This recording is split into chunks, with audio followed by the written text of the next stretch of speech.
You must have a business card. Well, yes, I do. Thank you. You do?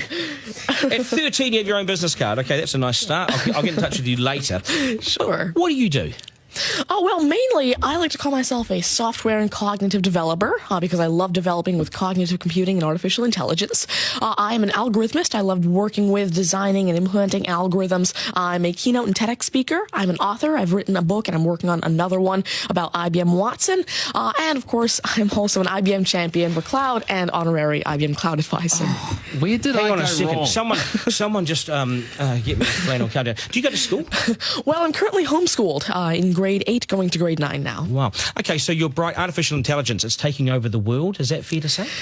Well, you see, that's actually one thing that I believe a lot of people have, this sort of misconception that artificial intelligence is this technology that was made to replace humans at really everything we do, whether it be, our jobs or whatever we do at home every day. But really what I believe is that artificial intelligence was developed and is continuing to be developed for the sole purpose of really augmenting our life and amplifying our skills or capabilities and what we can do every day. But what about when the computers actually learn that they're better than us?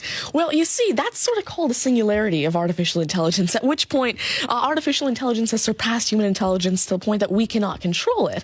But really what I believe at this point, artificial intelligence, I won't go into the details right now since we're limited on time, but the thing is right now, artificial intelligence itself as a technology is so foolable and so primitive that either A, we won't reach that singularity point, or B, if we do, it's a very long ways off. Do you understand that, Mark? No.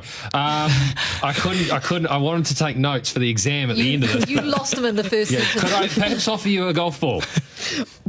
There you go. Thank you very much. You do this YouTube channel, which you teach people. What is that all about, and who is your target audience? Yeah, sure. Now, I actually have a YouTube channel called Tanmay Teaches that I've been running for around 6 years now, and it has over 144 videos and now 22,000 subscribers. And so on it, I love to teach about computing, really programming, these algorithms that I develop, machine learning especially, math, science, and especially technologies like IBM Watson. Because, of course, I like to share my knowledge because I realize that there's this lack of resources for people to learn about technologies like AI, which is why I absolutely love sharing my knowledge through, of course, these YouTube videos, the books that I'm authoring, the keynotes that I have, and really Watson comes in here in such a great way because Watson allows me... What's Watson? Sure. Well, Mark thinks he's a golfer, but what is Watson? Now, IBM Watson is essentially a cognitive system that allows developers to incorporate cognitive and machine learning into their applications without having to code in the actual intelligence. And what this means is that, of course, right now, really one of the main reasons developers aren't incorporating more machine learning into their apps is because it's so hard to do. It's really difficult to incorporate intelligence because... Has the I'm going to take this somewhere else, this interview. Has the Homeschooling Association of the World got hold of you as the front person?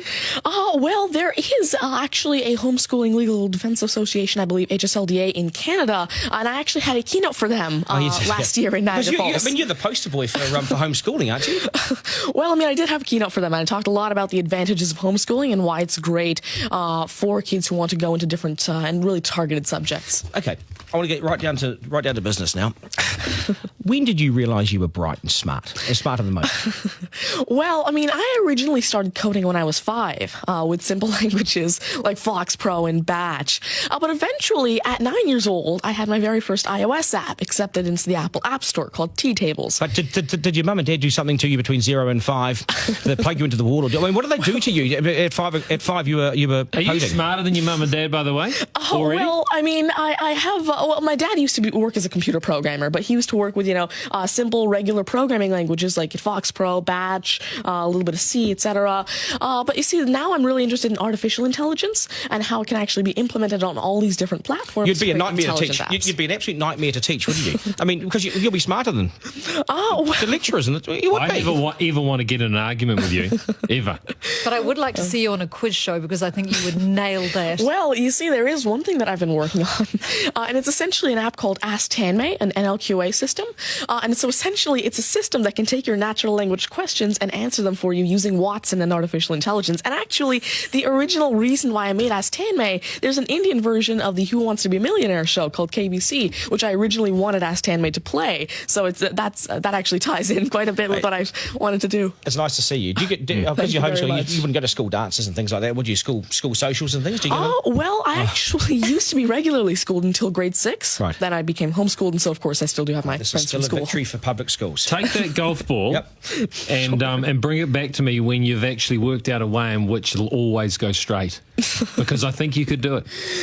Technically, using a genetic algorithm or something. I knew there'd be an answer. Hey, it's brilliant to meet you. You're a complete inspiration. Thank you. And I hope my son was watching, a 7-year-old son. Message to Buster Garner, you got work to do, mate. Do your homework, and we got to sharpen things up. Nice to see you. Thank you very All much. the very best. Thank You're you. amazing. Thank you. You're amazing. Okay, news is next, and then we are joined by today's panel, which won't be as smart as this guy, but they'll still be good, and we will head back to the beach as well for a game of 9 and 10. So much pressure now on the contestant in 9 and 10 just to rip through it and get it right. That's coming up after 8.